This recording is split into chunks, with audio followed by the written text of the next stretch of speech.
Meus irmãos queridos, nosso boa noite, nosso abraço fraterno e uma alegria imensa em poder vê-los mais uma vez em paz e harmonia. A União Regional Espírita dessa 10ª região, a qual ao nosso grupo Espírita Irmão de Boa Vontade está vinculado, gradativamente caminha para a sua filiação inclusive, se integra paulatinamente ao nosso movimento. Nos honra muito realmente fazer essa visita no primeiro sábado de todo mês. Excepcionalmente a gente faz alguma mudança, mas de maneiras que é para nós uma alegria muito grande vê-los novamente. E hoje em especial, inclusive, nós estamos trazendo o nosso professor Eloy Lemos de Mello, pela primeira vez vai expor para nós a temática proposta por um projeto que nasceu já há algum tempo na nossa CEPAL, trabalhando o livro Conflitos Existenciais. Este livro faz parte da série psicológica da benfeitora Joana de Ângeles, através do seu médium querido Divaldo Franco. A benfeitora já escreveu 22 livros sobre a série psicológica. Esse aqui é o 13º e ela publicou em 2005.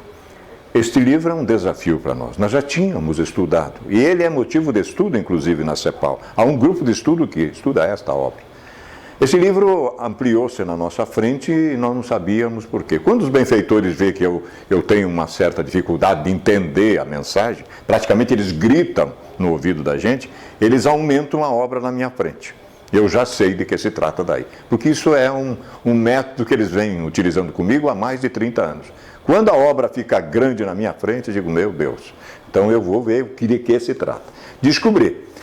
Ela, na realidade, são 20 capítulos, todos os capítulos têm a gênese do conflito existencial, tem o desdobramento e a terapia para conseguir vencê-lo. Eu digo, mas meu Deus, eu não tinha visto isso ainda. E aí nós estamos chamando então 60 expositores. Nós já estamos agora este mês vamos trabalhar ressentimento, coisa que nenhum de nós tem, ressentimento, ninguém tem. Então, agora nós vamos entender a proposta da benfeitora, de como é que surge esse problema desse sentimento muitas vezes negativo, como é que ele se desdobra as suas consequências e como é que a gente faz para sair dele. Está aqui, neste livro. Ele está esgotado. A editora está publicando uma nova edição. Porque foi descoberto não só por nós, por um monte de gente. 2005. Então, isso posto, nós estamos trabalhando essa temática. O sentimento da raiva também foi trabalhado em 3 partes já em alguma sociedade e a nossa sociedade aqui possivelmente vai ganhar também as 3 partes. Vamos trazer para cá os expositores. Hoje é a parte 2ª, mas nessas partes ela tem também uma parte conclusiva. Então não significa porque eu peguei só uma parte que eu não terei uma ideia do todo, terei. Os expositores estão imbuídos de fazer pequenas conclusões mesmo das suas partes. Geralmente virá aqui depois um outro expositor e fará a conclusão final, mas a gente vai ter uma compreensão disso. Então o Eloy está colaborando conosco também. Ontem nós estivemos em Santa Teresa, fizemos uma viagem a Santa Teresa, já também presenteamos aquele grupamento de lá. Não fomos tranquilos, Eloy? Fomos. Então, para chegar, não precisou. Aliás, acho que nem pousa avião lá, nem pousa. Mas a gente chegou bem lá em Santa Teresa. O nosso professor Eloy Lemos de Mello, ele é natural, ele reencarnou nessa existência em Lages, naquela terra que é mais fria que a minha, que é Erechim. É mais fria que Erechim ainda, Em 1977. Vinculou-se à nossa doutrina espírita em 2011. E é mais afeto à Sociedade Espírita Paz, Amor e Luz, onde ele é tarefeiro denodado lá da sociedade. Ele é facilitador, coordenador de grupo de estudo, seja da regional como da CEPAL. O professor Eloy Lemos de Mello é engenheiro agrônomo e é professor doutor da nossa UniOeste. Então, ele tem realmente uma estrutura muito grande para nos presentear com a tarefa desta noite.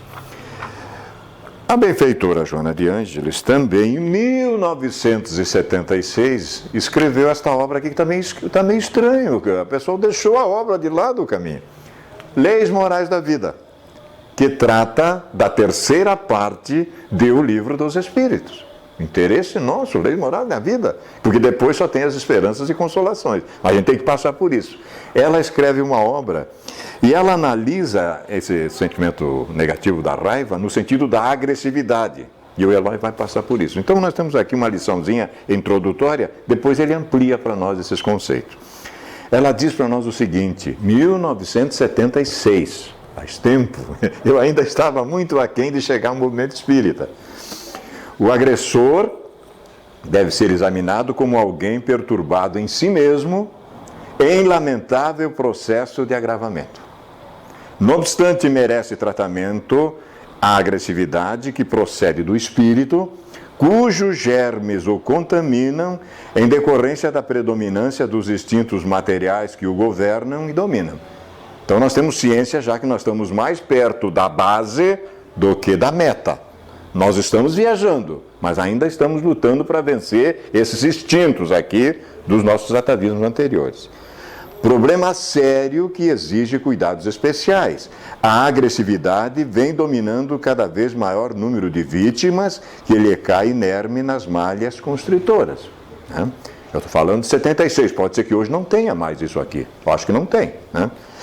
Sem dúvida, fatores externos contribuem para distonias nervosas, promotoras de reações perturbantes, que geram, não raro, agressividade naqueles que potencialmente são violentos. Se eu tenho tendência para a violência e não venci ainda, é possível que essa coisa aumente se eu não me controlar. Acostumado à lei da selva, ela põe entre aspas, o espírito atribulado retorna à carne galvanizado pelas paixões que o laceraram e de que não se deseja libertar, favorecendo facilmente que as reminiscências assomem ao consciente e se reincorpore à personalidade atual, degenerando nas trágicas manifestações da barbárie que ora aterram todas as criaturas. A agressividade reponta desde os primeiros dias da vida infantil e deve ser disciplinada pela educação. O espírita sabe disso. Que agora nós não enxergamos mais a criança só no berço com as suas tendências. Agora, pelo desejo da mãe, eu já sei a personalidade do espírito que está chegando. Olha que a gente está avançando mais, né? E além disso, na sua nobre finalidade, a educação, de corrigir e criar hábitos salutares. Dá trabalho? Dá trabalho. Porque a educação realmente é a ciência que mais nos exige, né? A pouco e pouco refreada, termina por ceder lugar às expressões superiores que constituem a natureza espiritual de todo homem. Pedro, o homem realmente é muito mais frágil do que cruel. Né? Lição de Jesus. O espírito é constituído pelos feixes de emoções que lhe cabe sublimar ao império dos renascimentos proveitosos. O que não corrige agora transforma-se em rude adversário a tocaiá-lo nas esquinas do futuro. Então, minha gente, não tem jeito. Aproveita e domina-se, porque você vai se encrencar lá pela frente. A coisa vai continuar. O temperamento irracível aqui estimulado ressurge em violência infeliz adiante. O egoísmo vencido, o orgulho superado, cede em lugar ao otimismo e à alegria de viver para sempre. Então o cara não é equilibrado por acaso, ele já estava lutando antes. Assim como não é desequilibrado, porque não lutou. Então começa a fazer sentido agora. O agressivo torna-se vítima da própria agressividade hoje ou posteriormente. Lei de causa e efeito. O organismo sobrecarregado pelas toxinas elaboradas arrebenta-se em crise de apoplexia fulminante. Eu vou pensando negativo, vou me irritando, eu vou estourando coisa no organismo. Quando era para viver aqui 80, 90 anos, com 70, com 60, eu já fui embora. Né? A máquina fisiológica sacudida pelas ondas mentais de cólera sucumbe inevitavelmente quando não desarranja a aparelhagem eletrônica em que se sustenta, dando início aos lances da loucura e das aberrações mentais. Outro sim, gerando ódio em volta de si, o agressivo atrai outros violentos, com os quais entra em choque, padecendo por fim as consequências das arbitrariedades que se permite, seja encarnado, seja desencarnado. Lei de afinidade. Não foi por outra razão que Jesus aconselhou a Simão, no momento grave da sua prisão: embanha a tua espada, porque quem com ferro ferre, com ferro será ferido. Mais lei de causa e efeito que isso é impossível. Acautela-te e vence a agressividade antes que ela te infelicite e despertes tardiamente. Só o amor vence todo o mal e nunca se deixa vencer. Isto é apenas uma introdução, porque o nosso querido professor Eloy vai nos ilustrar sobremaneira essas questões. Vamos ouvi-lo. Muito boa noite. Boa noite. Tá bom. O povo parece que já está com fome. Deixa eu ver que horas são. Vocês estão firmes aí, gente? Tá tudo bem? Então, boa noite para vocês. Boa noite. Ah, tá bom. Tá todo mundo bem inteiro. Bom, antes de tudo, eu me sinto na obrigação de dizer que é uma grande satisfação estar aqui pela primeira vez nesta sociedade espírita, da qual já ouvi muito falar, mas ainda não tive a oportunidade de conhecer. Eu me sinto muito grato, né, porque a União Regional Espírita está me proporcionando essa oportunidade de trabalho edificante, realmente muito importante para mim pessoalmente, e também pela alegria de poder conhecer a todos vocês, todos esses companheiros do nosso movimento espírita, aqui da nossa 10ª região. Porque afinal somos todos nós juntos, um ser coletivo que construímos o movimento espírita.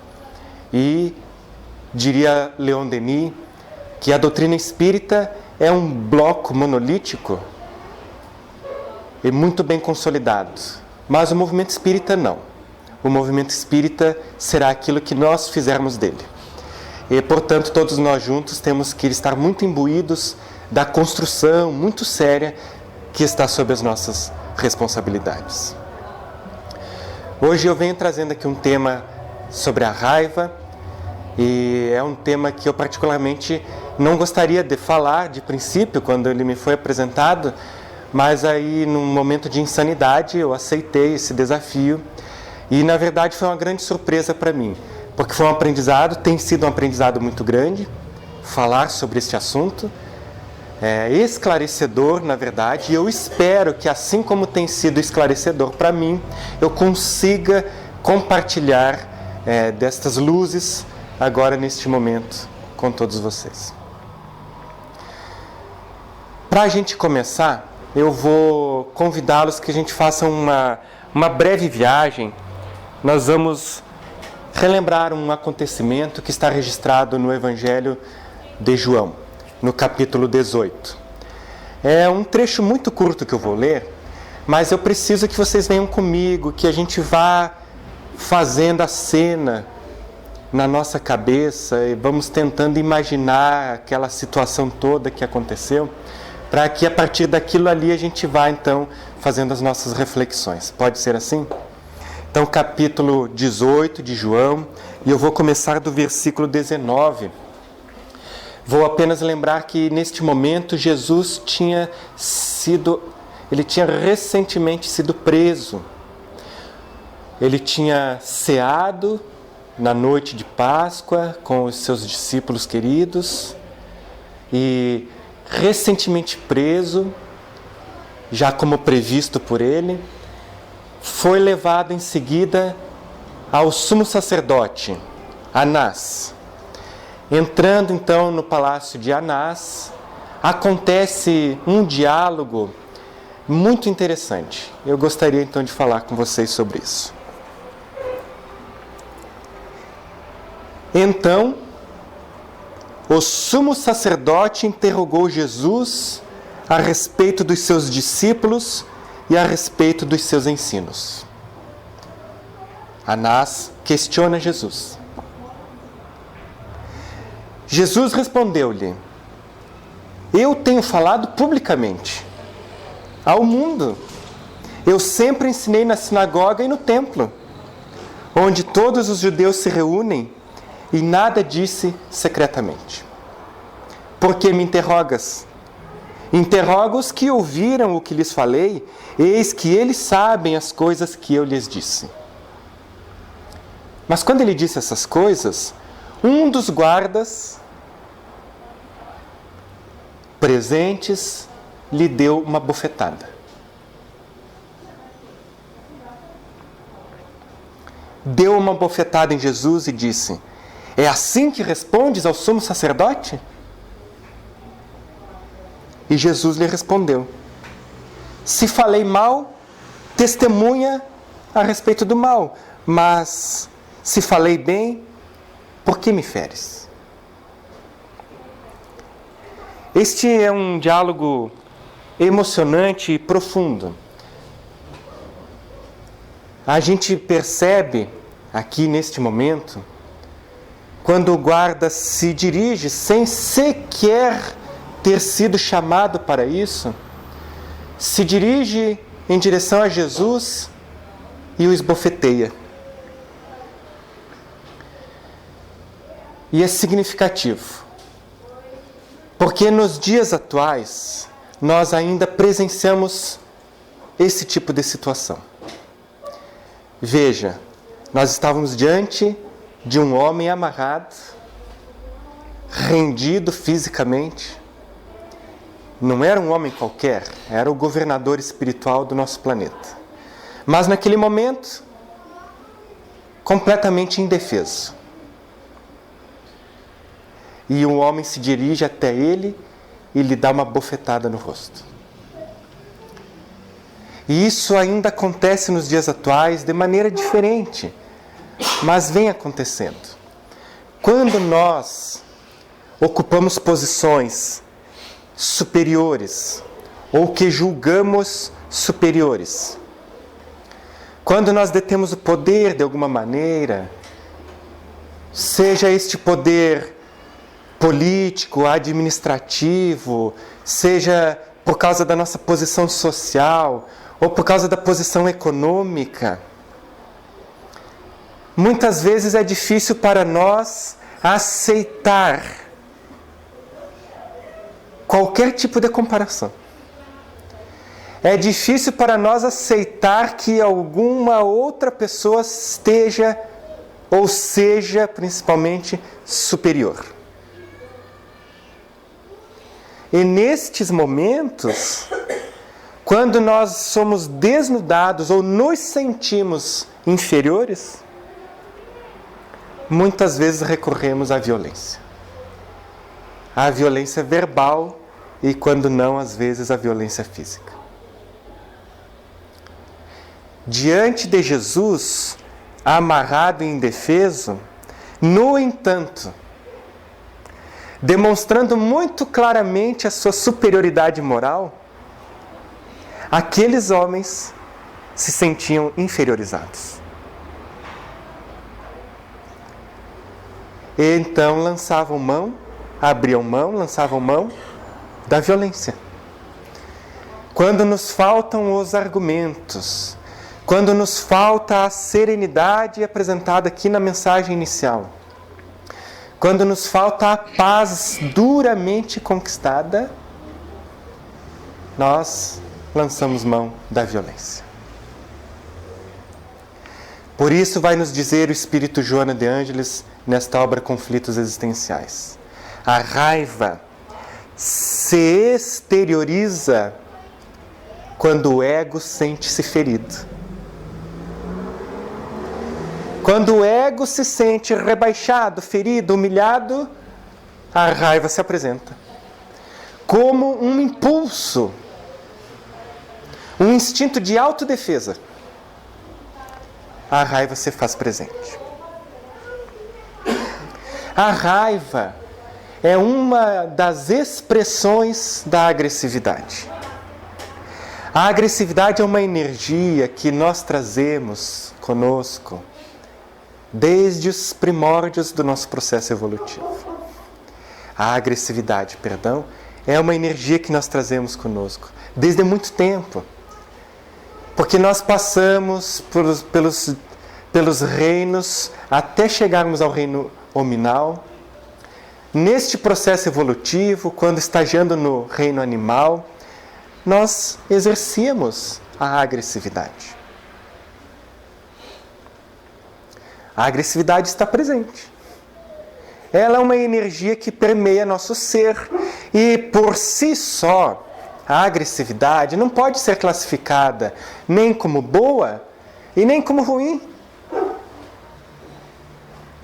Ela é utilizada naqueles momentos em que o animal necessita da força, da explosão para ir atrás da caça. Ou quando o animal precisa defender-se. Ou quando o homem precisava defender-se das intempéries, dos cataclismos, das tempestades, das ventanias, utilizava-se da agressividade.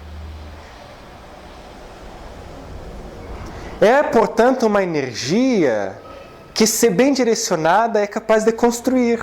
Então, são as mesmas forças que nós utilizamos para edificar, construir, erguer, elaborar, planejar, executar. Todo o trabalho de construção de uma casa espírita utiliza dessa energia. Todo o trabalho de construção de um prédio, de uma escola, de construção de uma obra social. Por outro lado, nós também sabemos usar muito bem a agressividade num aspecto negativo, para destruir, desfazer. E é sobre isso que nós vamos falar hoje, porque nós ainda temos muitas dificuldades para lidar com estes sentimentos, estas emoções. Quando a agressividade se expressa de maneira negativa.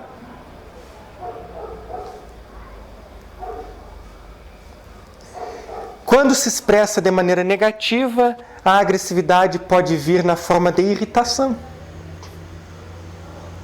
Irritação. Alguém aqui já ficou irritado alguma vez na vida? Hã? Quem já ficou? Ah, meu Deus, não é? Foi só eu que ergui a mão.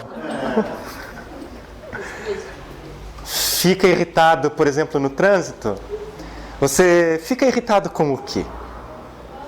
A irritação está presente no nosso dia a dia. E é normal. É normal ficar irritado. É normal sentir a raiva. Não é confortador saber que nós não somos anormais? Isso é normal. Então a irritação é comum quando vem a conta do cartão de crédito, quando vem a conta do telefone, alguém tem filha adolescente por aí, e vem a conta do telefone. A gente se irrita. Isso é normal. O que não é normal é quando a irritação é que comanda. Quando a irritação é quem toma as rédeas. E esse constantemente estar irritado vai minando as nossas energias físicas. Indiscutivelmente. Isso não é mais só a doutrina espírita quem fala. A ciência hoje já vê muito claramente que este é um tipo de atitude que vai minando as nossas energias físicas. Então a pessoa constantemente irritada, sempre mal-humorada. Vocês já viram aquelas pessoas sempre mal-humoradas? Conhece alguém assim? Isso pode gradativamente transformar-se num problema patológico, precisar de tratamento psicológico. Mas a irritação é uma gradação mais leve, porque a agressividade também pode se expressar na forma da raiva. Na forma da cólera, um pouco antes. A cólera também é uma expressão da agressividade, quando a pessoa esbraveja, grita, fala alto, fica nervoso, fica vermelho. Alguém aqui já sentiu cólera alguma vez? Alguém já ficou encolerizado alguma vez? Ah, tá bom, ainda não estou sozinho. A cólera às vezes se faz presente. E é quando a gente começa a perder o equilíbrio. Quando a gente começa a perder o controle. A gente se encoleriza. Aí atende o telefone bruscamente com a esposa, com o filho, com o marido, com o irmão. Normalmente a gente não atende bruscamente quando é o chefe, né? Quando é o chefe, não, a gente se controla. Porque a situação nos faz retrair a cólera. Mas não é que você não está sentindo. É só porque você empurrou para dentro, engoliu. Não é verdade? Mas se é lá, às vezes, um funcionário, solta os cachorros, como você diz. Isso pode evoluir para a raiva, aqui o tema da nossa exposição. A raiva é uma forma mais intensa. Aí na raiva a pessoa já bate na mesa, a pessoa bate a porta, a pessoa chuta uma cadeira. E a raiva nos deixa cegos. A raiva nos deixa cegos. Impulsionados pela raiva, nós somos capazes de agredir. E somos capazes de agredir alguém, capazes de cometer verdadeiras loucuras. A pessoa sai do carro, chuta o carro do outro, chuta a porta. Aí nós estamos prestes a cometer verdadeiras loucuras. Mas sentir a raiva, então, é uma coisa anormal para nós? Não é. Porque no estágio evolutivo em que nós estamos, ainda predomina a natureza animal sobre a natureza espiritual. E por causa disso nós sentimos raiva. Então, quando este sentimento da raiva vem, ela chega, é necessário racionalizar, porque ela nos deixa cegos. O que significa deixar cegos, segundo o ditado popular, nos deixa cegos quer dizer que nós perdemos a capacidade de discernir, de raciocinar, de pensar. Então, no momento da raiva é necessário tomar as rédeas, respirar, contar até 10 e refletir sobre o que está acontecendo para trabalhar esta emoção e poder tomar uma decisão mais acertada. Então, a melhor coisa muitas vezes no momento da raiva é virar as costas. Porque você está com raiva, mas vira as costas, então. Porque a gente tem às vezes a ideia equivocada, e até mesmo no meio espírita, porque a gente faz esse esforço gigantesco, diário, para lidar com essas emoções, a gente entende as coisas de maneira um pouco diferente. E às vezes a gente tem a falsa ideia de que tem que resolver ali, naquele momento, e às vezes não é naquele momento. Quem sabe eu dizer, olha, agora eu estou com raiva, e se eu continuar falando, não vai dar certo. Então, eu vou ficar longe agora um pouquinho. Às vezes é a melhor coisa. Assumimos, então, a nossa condição. Não adianta negar a nossa condição. Assumimos que ainda temos essas emoções, que às vezes elas se descontrolam, então a gente pisa no freio e diz, não, agora não dá, porque eu ainda estou magoado com você. Eu estou tentando trabalhar isso. Me dá um pouco mais de tempo. E aí a gente vai tentar, então, resolver com mais calma. Então, em resumo, nos diz Joana de Ângeles que a origem da raiva ela é remota ou atual. Remota, que tem origem no passado, nas nossas reencarnações passadas. Mais próximos ainda do primarismo do que hoje. Que por incrível que pareça, gente, nós já fomos piores. Nós já fomos piores. Então, mais próximos ainda do primarismo, nos equivocamos muito por causa da soberba, o orgulho, a arrogância, a presunção. E isso trazemos conosco. Oprimimos muitas pessoas. Reencarnamos hoje, estamos aqui em nova oportunidade, mas nós ainda trazemos do passado estas tendências e a qualquer momento isso vem à tona. Mas a origem também pode ser atual, diz então o Espírito Joana de Ângeles, pelos fatores educacionais, sociais e temperamentais.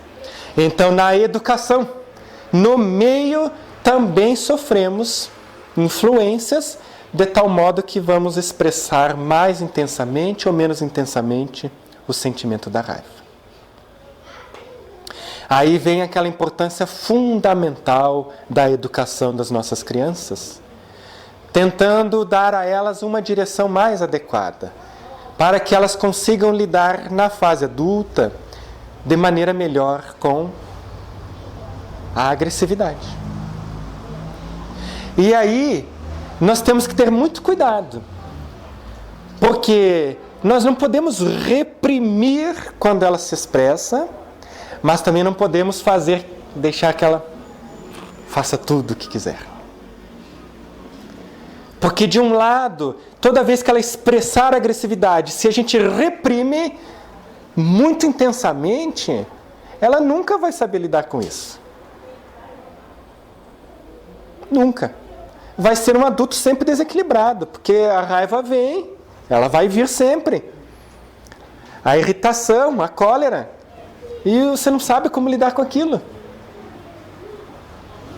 No entanto, se você der toda a liberdade para a criança fazer o que quiser, nós estamos criando verdadeiros monstros. E que podem provocar, fazer loucuras, como temos visto na sociedade, nos noticiários. Então é como se a criança navegasse num rio. A gente vai cuidar para que ela não bata na margem esquerda e não bata também na margem direita. Porque em qualquer dos casos ela vai naufragar, ela vai encalhar.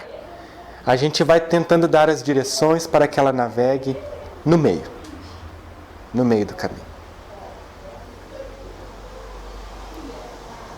Tranquilo aí, gente? Tá tudo bem? Estão me ouvindo bem lá no fundo? Então, né? Em o Evangelho segundo o Espiritismo, no capítulo 9, no item 9, sobre a cólera, este primeiro parágrafo é uma coisa fantástica. E ele diz assim: a cólera vos induz a julgar-vos mais do que sois, a não suportardes uma comparação que vos possa rebaixar, a vos considerardes, ao contrário, tão acima dos vossos irmãos, que o menor paralelo vos irrita e aborrece. E o que sucede então? Entregai-vos à cólera. Mostrando claramente o espírito protetor que assina esta mensagem do Evangelho segundo o Espiritismo, que nós ainda, vaidosos, orgulhosos, a vaidade e o orgulho derivada do egoísmo, nós não aceitamos sermos comparados ou rebaixados. E vejam bem, naquilo que muitas vezes nós julgamos como um rebaixamento. Isso que é o pior ainda. Isso que é o pior. E então o orgulho, o ego, num movimento de autodefesa, porque eu não quero me sentir inferior, jamais. Neste movimento de autodefesa, me faz explodir através da cólera. Então vejam que quando a gente vai compreendendo isso, a doutrina espírita nos oferece essa luz, que é uma verdadeira luz projetada sobre a nossa ignorância. Quando compreendemos isso, a gente percebe, puxa vida, então é por causa do orgulho que eu faço isso? E eu vou falar aqui abertamente para vocês, porque acho que é um sentimento geral, a gente nunca se acha orgulhoso. Não se achava até conhecer o Consolador. Porque o Consolador é consolador não é porque vem passar a mão na nossa cabeça. Ele é consolador porque veio iluminar, esclarecer. E o Consolador nos fez ver que nós somos orgulhosos. E por isso fazemos ainda essas coisas. Mas nós não andamos sós, não é verdade? Esse círculo da raiva, diz o Espírito Joana de Ângeles, é vicioso. É um círculo vicioso. Porque o indivíduo adapta-se a essa injunção, passando a gerar um comportamento agressivo, quando não vivenciando uma postura contínua de mau humor. E nesse vivenciar contínuo do mau humor, nós vamos emitindo constantemente energias psíquicas deletérias sobre o nosso organismo, mas não andamos sozinhos no mundo. Sobre nossos irmãos sobre os nossos companheiros de jornada, sobre os nossos familiares, projetamos também, nós projetamos sobre eles, nós obrigamos eles a viverem com a nossa irritação. E a gente passa a viver um círculo vicioso, a gente começa a ser com prazer com isso. E você pode notar que a pessoa, quando ela está sempre mal-humorada, ela vai chegando num ponto em que ela não consegue mais sair por si só. E eu dizer que nós não andamos sozinhos, entre encarnados, e muito menos estamos sozinhos espiritualmente. Vocês todos sabem disso. Porque já tinha perguntado a Allan Kardec, na questão 459, muito conhecida de todos nós. Influem os espíritos em nossos pensamentos e em nossos atos? Qual que é a resposta, gente? Que está ali, né? Mais do que a gente pensa. Isso é uma coisa fantástica, não é? Eles influenciam mais do que a gente pensa, a tal modo que eles nos dirigem. E todas as palestras, antes de eu continuar, eu vou fazer um parênteses aqui, que vocês estão hoje diante de dois heróis, o Vanin e a minha esposa, que eu acho que já assistiram essa palestra, acho que é a sexta vez? Sexta vez. Então eles sabem que em todas as 6 vezes eu disse a mesma coisa. Gente, essa pergunta de O Livro dos Espíritos, ela deveria ser suficiente para nós. Ela deveria mudar a nossa vida. Vocês concordam comigo? Porque a partir do momento que eu sei agora que os espíritos me influenciam mais do que eu pensava, de tal modo que eles me dirigem, então isso tem que mudar tudo. Sua vida não pode mais ser a mesma dali para frente. Porque então não é possível. Quem são esses? Quem são esses que estão em volta de mim, que estão me influenciando e eu nem percebo? E estão me dirigindo para onde? Para onde é que eu quero ir? E quando nós expressamos a agressividade, através da irritação, da cólera, da raiva, não há sombra de dúvidas que nós somos assistidos por espíritos que vibram nesta mesma sintonia. E qual que é o problema disso? É só porque eu fico mais vermelho? Não, o problema é pior, porque eles vão potencializar a minha energia agressiva, vão potencializar a minha raiva, vão potencializar nossa capacidade destrutiva. E quantas loucuras vemos, depois a pessoa coloca as mãos na cabeça, porque cometeu um assassinato, num impulso, na raiva. E às vezes o ressentimento vem tão forte, tão imediato, que o que ele faz depois? Se mata. Comete 2 crimes e ele não fez isso sozinho. Certamente ele abriu completamente as defesas para essa ação espiritual. E aí vai perguntar a Allan Kardec, perspicaz, o codificador.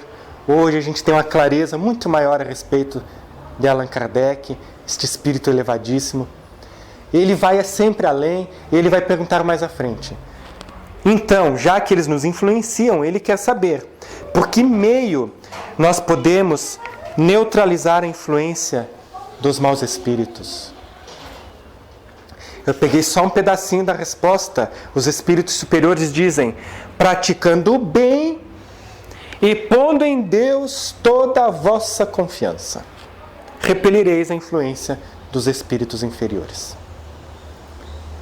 Praticando o bem. Não há outro caminho. E a gente gostaria muito de ter uma fórmula, uma fórmula secreta, alguma coisa que resolvesse a nossa vida, mas é só praticando o bem e confiando em Deus, a oração, a sintonia constante com os espíritos elevados, com os nossos espíritos protetores e familiares. E a prática do bem.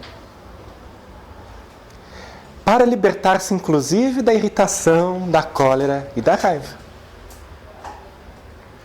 Então, já caminhando para o final da nossa exposição, eu trouxe para vocês uma história, que foi uma história assim que saltou aos nossos olhos, porque ela é uma história exemplar. É que aconteceu na Guerra do Vietnã, na década de 70, 1971, em plena Guerra do Vietnã. Havia uma menina chamada Kim. Ela morava num vilarejo chamado Trang Bang. Morava com a família neste vilarejo do Vietnã que foi bombardeado. No momento do bombardeio, quando os aviões americanos estavam sobrevoando o vilarejo, a família de Kim ficou assustada com o barulho ensurdecedor, o barulho traumatizante da guerra, das explosões. Esses aviões vinham carregados com bombas napalm. Essas bombas napalm, elas têm alta capacidade explosiva e de alastrar o fogo, né? E a família saiu para a janela. E os aviões estavam sobrevoando. Eles ficaram todos atordoados com a situação. Resolveram então correr. E pensaram em correr para uma igreja próxima, que estava a 100 ou 200 metros de distância. Pensaram em correr para a igreja porque sentiram que lá estariam protegidos, era um lugar sagrado. Mas nesse meio tempo, nessa tomada de decisão, a casa da família deles, da família de Kim, começou a pegar fogo também. Ela pegou fogo. Incendiou rapidamente. E então os membros da família ficaram todos perdidos, dispersos. Kim ficou isolada para um canto e o restante da família conseguiu correr para outro lado. Ela não teve o que fazer. E então ela correu. Ela atravessou o fogo. Ela estava vestindo roupinhas. Era uma menina de 8 anos de idade. Roupinhas leves, delicadas, de tecido fino. Quando ela atravessou as chamas, as roupas incendiaram-se, queimaram instantaneamente. E ela saiu do outro lado, nua. E na imagem que nós temos aqui, não podemos perceber, porque ela está em preto e branco, mas 65% do corpo dela está queimado com queimaduras de 3º grau. Queimaduras de 3º grau. Ela foi fotografada neste momento. Esta fotografia virou um símbolo. Um símbolo da guerra, talvez. Mas a nossa proposta é deixar um outro símbolo para vocês. Porque Kim, anos mais tarde, depois de ter sido socorrida, depois de os médicos terem sentenciado a morte dela, ela sobreviveu. E anos mais tarde ela reencontrou, ou melhor, encontrou o comandante do bombardeio sobre o seu vilarejo. O que vocês acham que ela fez, gente? Alguém quer dar uma sugestão? Ela foi em direção ao comandante e lhe deu um abraço. Ela abraçou aquele homem. E ela foi perguntada muitas vezes, questionada, inclusive no Brasil recentemente, se ela perdoou. E ela disse: sim, eu perdoei. Eu perdoei porque numa guerra não há nem vencedores e nem perdedores. Diz ela, aqui no Brasil, hoje eu trago as marcas do bombardeio no meu corpo, mas ele traz as marcas na alma. E ela diz mais. Ela diz: se eu me mantivesse no ódio,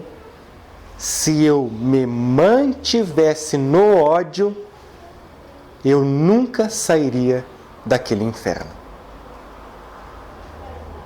Isso é fantástico, não é? Isso é incrível. Hoje, ela é esta senhora aqui, ó. Ela é presidente da Fundação Kim Internacional. Uma fundação internacional atua no mundo todo. Eu quero ver se algum de vocês adivinha o que é que faz essa fundação. Vai lá, gente, dá um palpite. O que é que vocês acham que ela faz hoje?